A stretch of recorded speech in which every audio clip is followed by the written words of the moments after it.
From theheart.org, Medscape Cardiology, this is the Bob Harrington Show.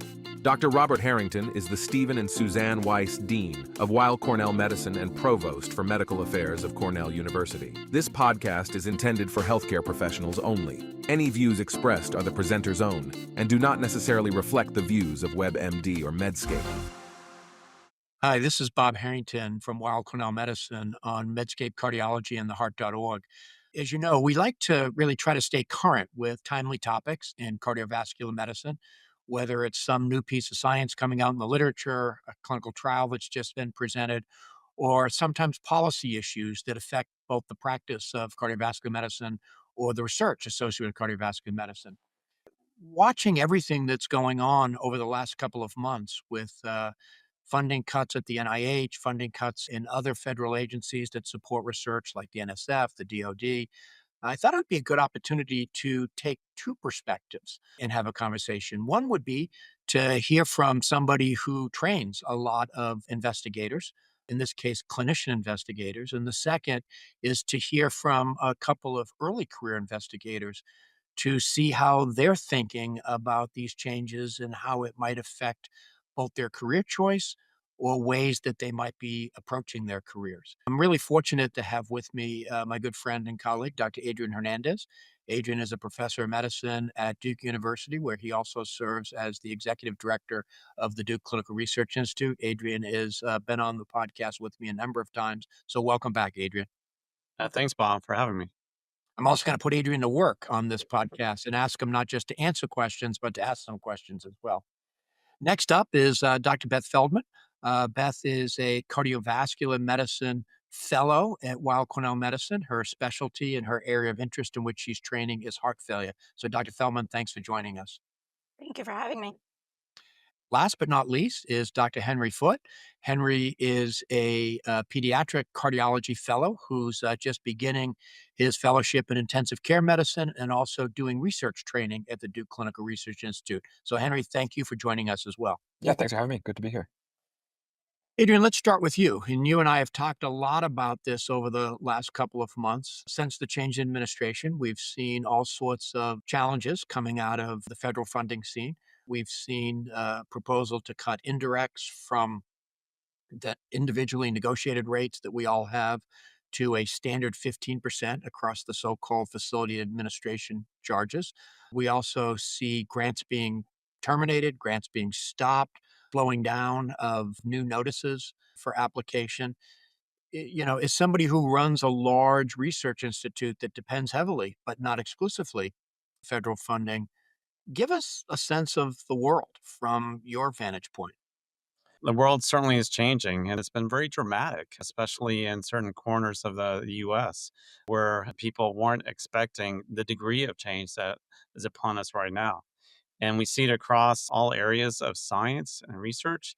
And my hope is that, as we're going through those changes, it actually makes us think about, what is really core to our mission? What do we need to so-called double down here? And one of the things that's really important is that whenever you have these types of challenges, seeing how the community comes together to meet those challenges and do something really innovative in terms of our research. And also, the topic related to today is actually ensuring the next generation thrives. And so that's really key right now. As we think about this ecosystem, I'll call funding for biomedical research, there's been this longstanding relationship, contract, if you will, between the federal government and the research universities. But then surrounding that has been private industry, the pharmaceutical industry, the device industry, biotech industry. There's been the foundations, the Heart Association, National Kidney, Cystic Fibrosis Foundation, and then there's been the philanthropists. You're at a place that for a long time has had a lot of different funding streams and has really purposefully tried to balance all of those. How are you thinking about this? You said new opportunities. Do you mean areas of science that maybe your group is particularly good at, or do you mean funding sources that maybe you need to shift to? Well, both. So certainly, you want to continue advancing science that has become a really high priority. Cardiovascular disease is a high priority. It's a chronic health condition for which it's really clear that there's a greater emphasis in terms of addressing right now. We've seen the curve so-called bending the wrong way, and so we want to help that out by developing what's next and also implementing what's next. Now, the other thing is that, whenever you have this dramatic change, and a lot of it focused on, administrative efficiency or effectiveness, it actually is a good opportunity and asking the fundamental questions of, what is really important and what can we streamline? So there are a lot of reasons why certain processes, steps have been added to the research process. They're very well justified in the past, but times have changed. And so if you just think about some of the things that we have access to now that can make things more efficient, more effective, such as AI, for instance, to actually help us be more compliant, we should be able to take advantage of technology to do so. One of the discussion points I've utilized on my trips to Washington over the course of the last couple of months is that if you look at the regulations surrounding the FNA, they've increased 160% in the last 10 years. And as you pointed out, I don't think any of it was malintended. It was just sort of one thing gets added after another. And one of the ways to cut down the indirect cost of doing research is to remove some of that regulatory burden. So I agree with you, Adrian. It's a great time to have those conversations. Exactly. All right, let's start in with our early career folks here. Beth, talk to us a little bit about what it is you're trying to do, what it is you're training to do, where you are in your training. I just generically said, a third year fellow, but give us the real sense of what you're trying to accomplish. I'm not at the end yet, but I'm getting closer to the end of my training. I went to Duke undergrad, but I was not pre-med in college. So I actually I was a consultant, a healthcare consultant for 3 years. So I got a kind of sense of the business world, then decided to go to med school, did a post-bac, and then after med school, did internal medicine residency at Hopkins. At Hopkins, got interested in cardiology. I'm now in my third year of my general cardiology fellowship at Cornell. And then I'm starting actually a month from now, I'll be a heart failure transplant fellow. My ultimate career goal is to work in heart failure transplant. I also may end up even doing a critical care year after this so that I can be fully heart failure, critical care trained. My goal is primarily, honestly, to be a great clinician and then have research be a part of my general practice. I'm not doing a T32 grant, so I won't be a true, physician scientist, but my goal in terms of research has always been to be able to independently ask questions based on my clinical work and then be able to answer them with clinical research. So that's always been my goal. So, talk a little bit about the consulting experience. It's interesting. Over the years, I've met actually a lot of former McKinseyites and Deloitteites and Boston Consultantites who have come into medicine, and they bring a unique background. And are you interested, for example, in economics, in policy, or what is it about your consulting life that led you to medicine? It was really the health policy side. I'm not really an economics person. It was really that when I started out in the consulting world, it was right when the ACA was passed, the Affordable Care Act. So a lot of my initial projects were large health systems that were trying to kind of grapple with what the ACA meant and how to reduce their readmissions and things like that. Medicine had always been in the back of my mind. I grew up with a father who was a physician, who's actually a physician scientist. And I'd always kind of thought about it, wasn't ready to take that step in college. And then once I actually started working with physicians and health systems, I realized, I don't really want to be doing PowerPoints and thinking about global health system issues as much as I want the authority as a physician to actually take care of patients. And then if I want to work on policy, I can do that on the side. Good for you. Good for you. And we'll come back to this because it has some funding implications. Henry, now let me turn to you and give us a sense of your journey to get where you are and what you're interested in. And you're doing things a little bit differently in that you're actually doing a formal research fellowship. Sure, great. And it's also, Beth, it's nice to know that other people are interested in doing multiple fellowships as someone who's pursuing two of my own. There's more and Um, more of us. you can always add on more years of training. So I did internal medicine pediatrics residency at Duke and then stayed on for 3 years of pediatric cardiology training. And then am actually on a T32 this year. So that between Duke and UNC, there's a clinical pharmacology T32. So that's kind of supported my research for the year. And then DCRI has also a kind of a designated clinical research fellowship as kind of some didactic training and seminars. and then planning to get back more into the clinical world next year, doing 2 years of pediatric critical care fellowship. So kind of goal clinically is to work in the pediatric cardiac ICU after those years of training. And then I think from a research standpoint, really kind of focused on some kind of clinical pharmacology, some clinical trial design, working to improve outcomes in critically ill babies and children. It sounds like we still haven't figured out how to dose drugs in children. As Dr. Feldman is not We're making getting better, Bob. We're getting better. We we have getting better. multiple FDA label changes now. So yes. Yeah, I think we're getting up to 100. So hoping to continue that trend, especially as we get more kind of neuro drugs, kind of the biologic things that have been shown to have really good efficacy in adults, making sure we're carrying those over, kind of carrying over that benefit to the pediatric population. So we heard from Beth that what she's interested in is predominantly being on the clinical side, but having an important component of her life that allows her to do scholarship. And what's your intention? Is it that mostly as a clinical person with some research, or is it mostly as a researcher? What are you looking at doing? Still kind of trying to shape exactly what that looks like. I think right now my kind of next, okay, certainly the clinical training, and then I think looking towards applying for an early career award. If we can talk about what potential mechanisms that would be. I think the kind of the traditional network, I'm kind of going like an NIH type K award. I think looking at other industry sponsored career development awards as well, to really kind of fund the early years after kind of an early faculty to allow you to have a kind of your own research career. If I remember, Adrian, you had an AHA Fellow to Faculty Award when you first joined the faculty. And what are you thinking these days, Adrian, for what makes a clinician scientist? If Beth and Henry are taking similar but not quite the same paths. And what do you think it takes to train someone to be a clinician investigator?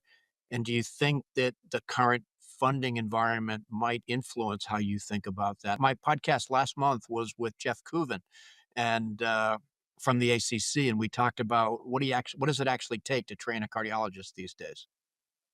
Yeah, so I actually think one of the things that's been around for decades is those clinician investigators that come across a common question for which there wasn't an answer for, and so Bob, you remind me of my first grant, an AHA grant, which was around non-cardiac surgery.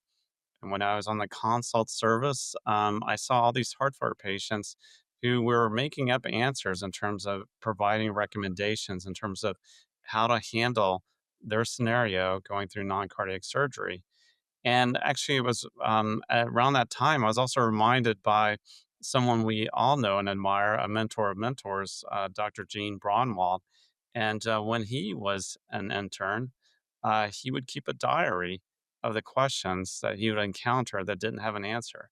And so you actually see this commonly where people do that and then over their years are aiming to address those problems and still have that so called life in them all the time, saying that, hey, there's a clinical question that we don't really have an answer. Is it worthy to go answer it?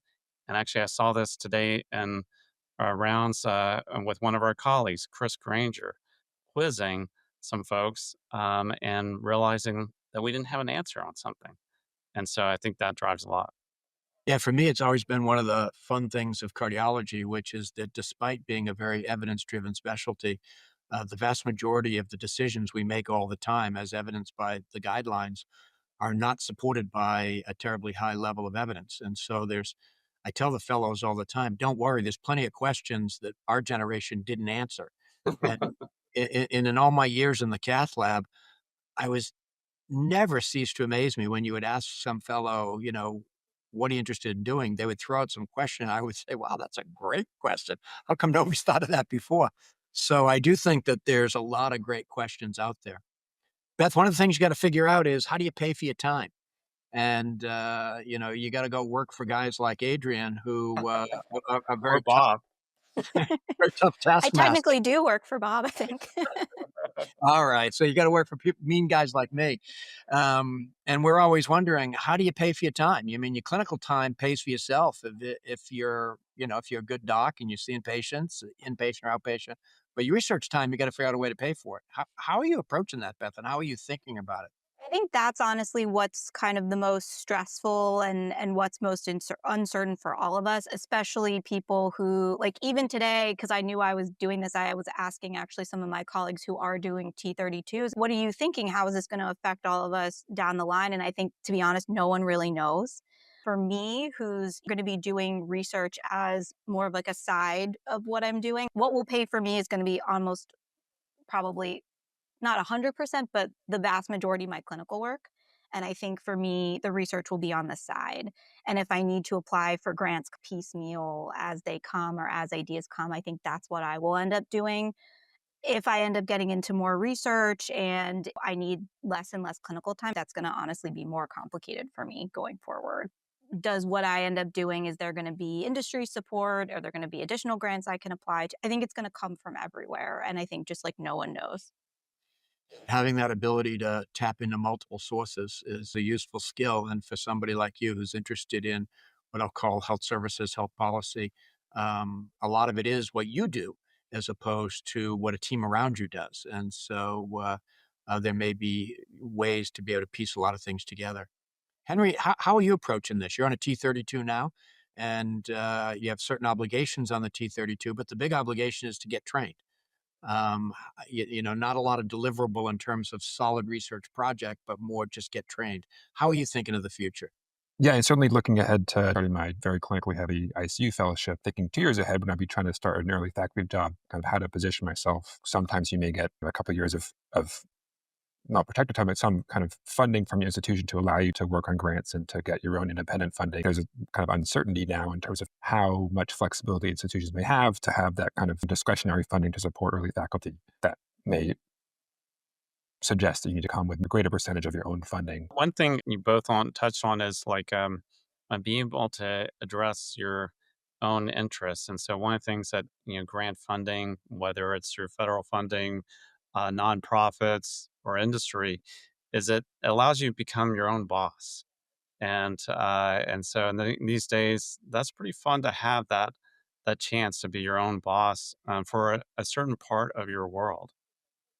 Yeah, that's a good way to think of it. I often thought that the reason you get to do what you want to do is it depends upon how much grant funding you can bring in to protect that time, and that is the ongoing challenge. Adrian, what are you seeing in terms of T32s? We certainly have lost T32s here at Weill Cornell, including a very large one that's been going on for 40 years. We've appealed for reconsideration, but losing the T32 to me is one of the big blows because that affects the future. It may not affect today, but it affects the future. Even before the last 6 months, you were seeing trends in T32s in terms of emphasis of new areas of science, how to incorporate innovative methods into training programs. And so we actually have lost T32s because they weren't there yet in terms of incorporating data science, for instance, or digital methods. More recently, there have been loss in T32s because a shift in federal priorities. Previously, some of the T32s, for them to be funded, they have to meet priorities at that time, and that's shifted. And so we've seen those changes now. We wait to see, what will translate into the future T32s or programs like that, because certainly the investment in early careers has a long trajectory of impact. Small changes there get amplified literally over decades. And so I think that touches on, one of your comments or worries about where things are right now. Yeah, that's one of the things that concerns me the most. I mean, for example, we accepted less PhD graduate students this year, substantially less. And that's not going to create a problem today or even tomorrow. It's going to create a problem 5, 7, 10 years from now as the PhD science workforce is needed. And, at Weill Cornell, we're not alone. A lot of our peers have done that. I think you guys have done that, Adrian. So yes, so we have as well at Duke, and so that will have downstream implications. And that's one of the challenges around the so-called serendipity of science. You don't necessarily know where the next discovery will come from. If it was that easily planned, then it would be a lot easier, but that's not the case. It's creative minds in the right time being curious. Yeah, I like to call it curiosity-driven research because that's really what it is people just having an interest. And the example I've been giving all the time lately is the GLP-1 agonists, and you know, started studying them because people were interested in the metabolism in lizards. I don't think people that started out with that had an idea that these would be some of the most important drugs in current history. That's right. I'm going to ask each of you to close up, and with you, I'll start, Beth. The conversations about less funding, et cetera, uncertainty coming out of Washington affected your thinking in terms of the future? Stressed you out? Yes, I mean, I would say yes, and I would say no. I mean, I think yes, in terms of, yeah, it is stressful. It is stressful to think about, what your future is going to look like. I think we all kind of, because we both have been training for, years at this point, we came up in a particular model, and now that model's changing, and so that's going to come with some anxiety.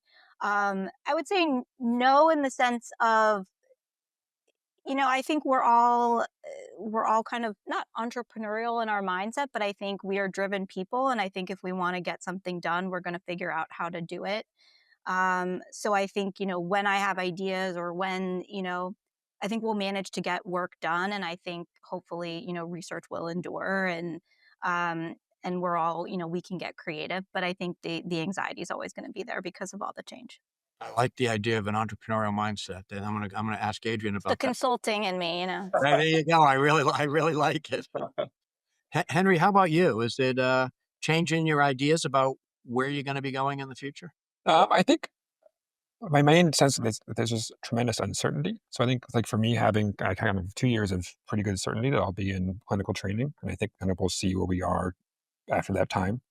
So like I'm not having to make a decision now in terms of what the next 5, 10 years will look like. I think we'll have another couple of years to reassess. And I think you alluded to this earlier. I think that kind of being a clinician scientist, that I think the clinician part, I think, does give you a fair amount of stability, and so you're a little bit more able to tolerate uncertain other aspects.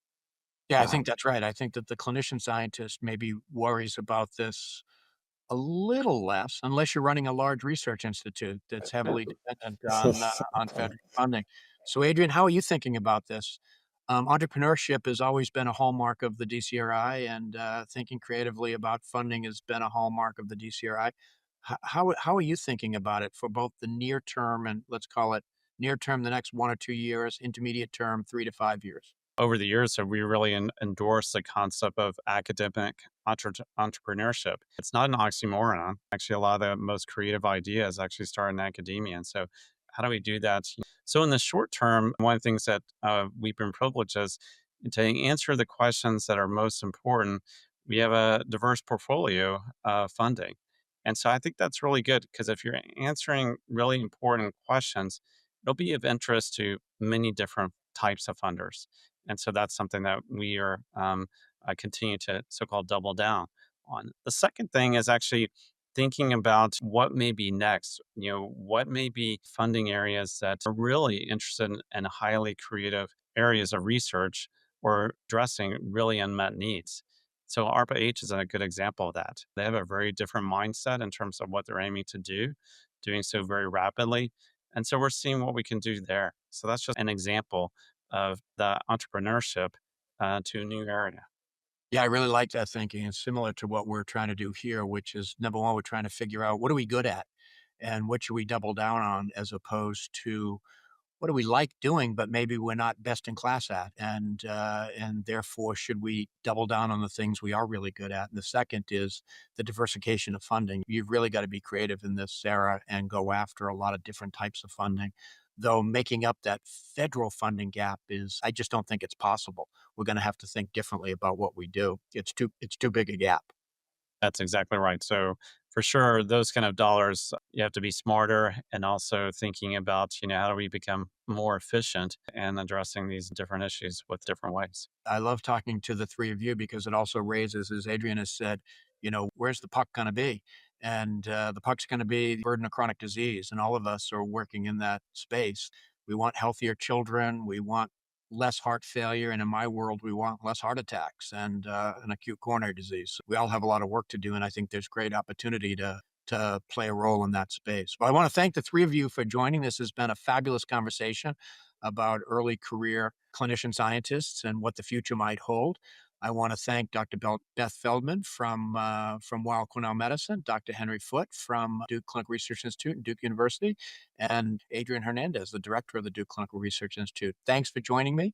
And if you've been listening to this or reading the transcript, let us know if it met your needs. Is it something that we should expand on? Is it something that you have comments on? Please do leave us a comment or a thumbs up if you really like the show. So thank you, everybody, and thanks for joining us here to the listener on Medscape Cardiology and the Heart.org.